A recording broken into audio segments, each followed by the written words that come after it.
Hello, Stampers. This is Judy Anderson from judystamps.com, and welcome to my Happy Stamping Studio, where I hope to inspire you to be creative in your everyday stamping and paper crafting.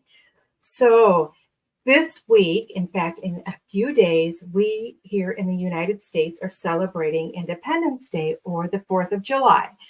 And so I decided, you know what, in honor of that, I am going to be using the Spotlight and Nature stamp set and create a patriotic themed card. Now, patriotic theme doesn't mean stars and stripes. To me, it means red, white, and blue. So we're going to get started. We are going to be using the Spotlight and Nature, which is a set of 7 stamps. We are going to be using this floral image, this background image, and this dear friend sentiment. We're also going to be using watercolor pencils. We are going to be using the Real Red and the Old Olive. I do have my Real Red and Misty Moonlight stamp pads. And then I have these iridescent adhesive back dots. I thought, you know, the 4th of July is all about sparkly. I haven't decided yet if I am going to be using the white, which take on whatever color is around it, or the red ones. We may be using a combination of both. We'll see. Okay, and then I have some watercolor paper. We're going to begin stamping on our watercolor paper first. I'm going to grab some graph paper here. And I need my Memento ink pad. We are going to be stamping our flower images on our watercolor paper. And these 2 squares are the same size. And this is actually a card that is based off of a card that we did in our convention, our on stage what was it? Is it March? When we were in Houston. So I am just going to stamp these. I'm going to hang on a second. I want to make sure I have ink in the center here. I'm going to blot it that way. Sometimes with the bigger stamps, I do it that way. So I want to make sure that these 3 flowers are on my square. Stamp that like that. Hold it. Even pressure. And then back up. Okay, we're going to do another one with the same images, and we can change the position if we want a little bit or leave the position as is. This Memento needs to be re-inked.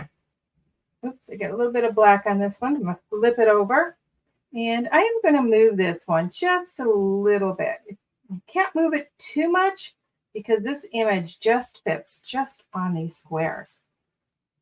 I'm going to show you some tips and tricks on coloring this. I do want these to dry for just a second. So I'm going to clean off my stamp real quick. And how many of you have this stamp set or the bundle? Yeah, the bundle was on sale last month. It was one of the bundles that were 10% off. Okay, we're going to take our Misty Moonlight and we are going to stamp some images of background on this, just to add some interest. So we're going to add some shapes. Let's do this one this way. Just kind of going around the edge. You're not really going to see the center too much. So I'm not going to worry about stamping in the middle. Okay, so we've got that stamped with Misty Moonlight on Misty Moonlight. And just like last week, I told you could use the Versamark. You could do the same thing for this if you wanted. I did forget to get a piece of basic white strip. This is just a 1/2-inch strip that I have from cutting down my basic white as a mat. I am grabbing my basic black marker, Stampin' Right marker, and I am just going to color the friend. I don't want deer on this one. I just want friend. So we're just going to ink that up, coloring on, once again, the side of our marker, closing that up, giving it a huff. And I am stamping it on here. Okay, Looks good. I could have done it up a little bit farther, but that's okay. I could have also used a little bit wider strip, but I like using what I already have. We're just going to cut these at an angle, just like that. And that's done. So let's start coloring. So we've got our images here. Now you can use two different tools to color. You can use our blending pen, our blender pen, or our watercolor painter. No matter what, since I stamped this with Memento, I should have done it with StazOn. I'm going to see if I can get this to work okay. We'll see if it blends, if the ink blends out too much, we're going to have to stamp it again in StazOn. So I'm just going to color the tops of these with my Real Red pencil. Okay, and I'm going to go ahead and color all the way through there. Okay, now I'm going to go by what is the artist has put these lines. So I want to add some darker lines with my pencil. So I'm just pressing harder. Okay, and you can go over a couple times. We're going to do the same thing down here. Just light there and then dark at the bottom. Okay, and now you're going to remember that when you go to wash this color out to give it that watercolor look, that color is going to spread farther than you think. So be a little careful with this. You could also use the Cherry Cobbler pencil for the bottom. Okay, then I'm going to take my Old Olive and I am just going to put some lines like this. A little bit on the tip, because that's where the artist has those darker colors, but I'm leaving the center part of those leaves blank without any pencil. And you'll see why. I'm going to take this pencil and go right down those stems. I'm not going to use my tool to blend that out. Okay, so I'm going to start with our blender pen.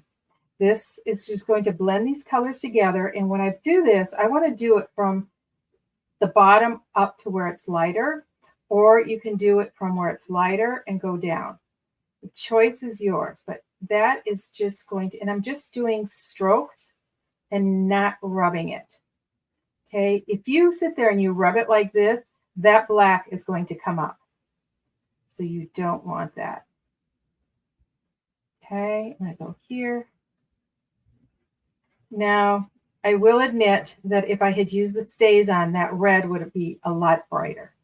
Okay, now the reason why I left this center blank is because I'm going to just go back and forth very lightly and see how that color blends into the leaves. Now, you'll notice I went from color to color. Did you notice that I wiped off my blender pen before I came, or my blending pen before I came to the next color? That cleans your blending pen out. Okay, this is a more controlled coloring. I'm going to clean this up. I do want to blend this up just a little bit. So I am avoiding those black lines. There we go. So that one is done. Let's go to this one. Now, I want to add a little bit more interest to this. So I'm going to take my Daffodil Delight and I'm going to add some yellow tips. After all, gold is in several of our national, what you call it, like the Golden Eagle, etc.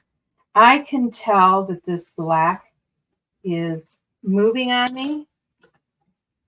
So now I'm going to take the red and just go up, just like I did before.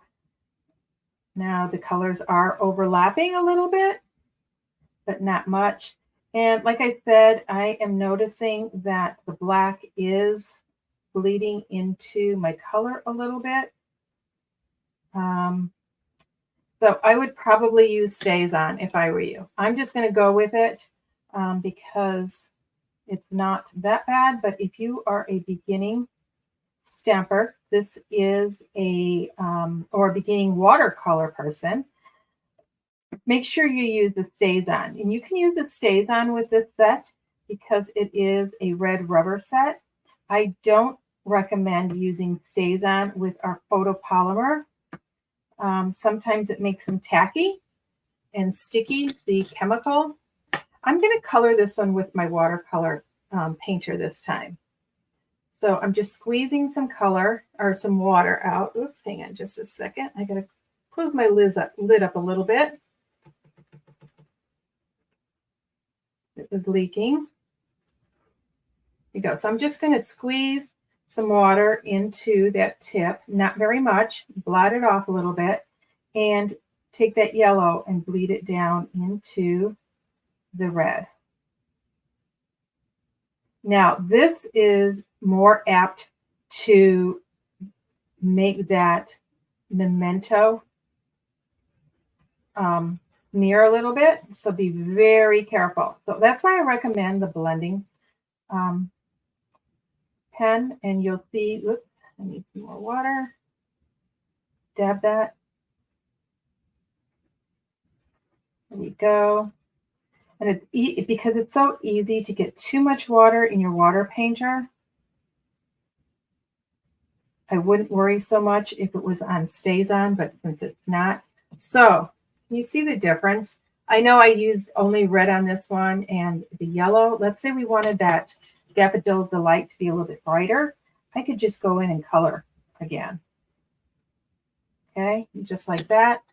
And if I wanted the red, and this is still wet, so it's going to blend it a little bit. Just take it up like that. Okay, so we've got that. So it's time to put the card together. So we're going to take our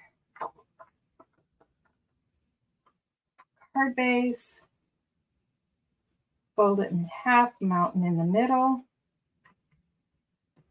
Grab my bone folder over here. Make sure I get that core line good and tight. I'm going to go ahead and use our liquid glue to put this on. Now you could do this with your Stampin' Write markers also. You could do it with your Stampin' Blends. We're going to put this on straight. We are going to put these on at an angle. Oops. We're going to put these straight on, no dimensionals on this one. And we're going to bring it up so it almost touches the top. We're going to grab our dimensionals for our second one because we do want to raise it up just a little bit to give it a little bit more interest. So I didn't take my Take Your Pick tool out, so let's just get those off, those chads off here. We're going to put this one this way, lining it up to the bottom down here. I don't want those flowers to quite line up. So like that is great. I take my friend strip in 2 dimensionals, and we're going to attach that to the bottom.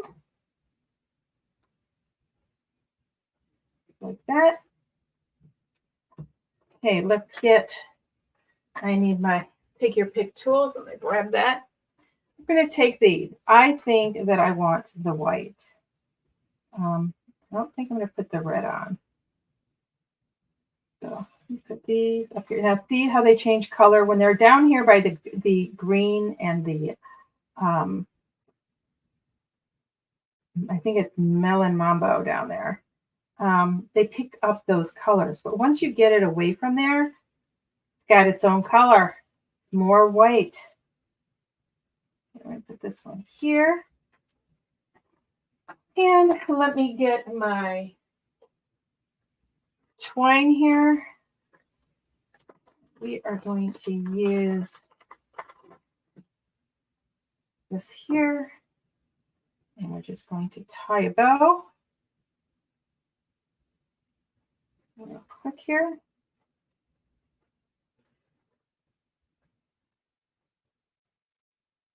It's like this. Tighten that.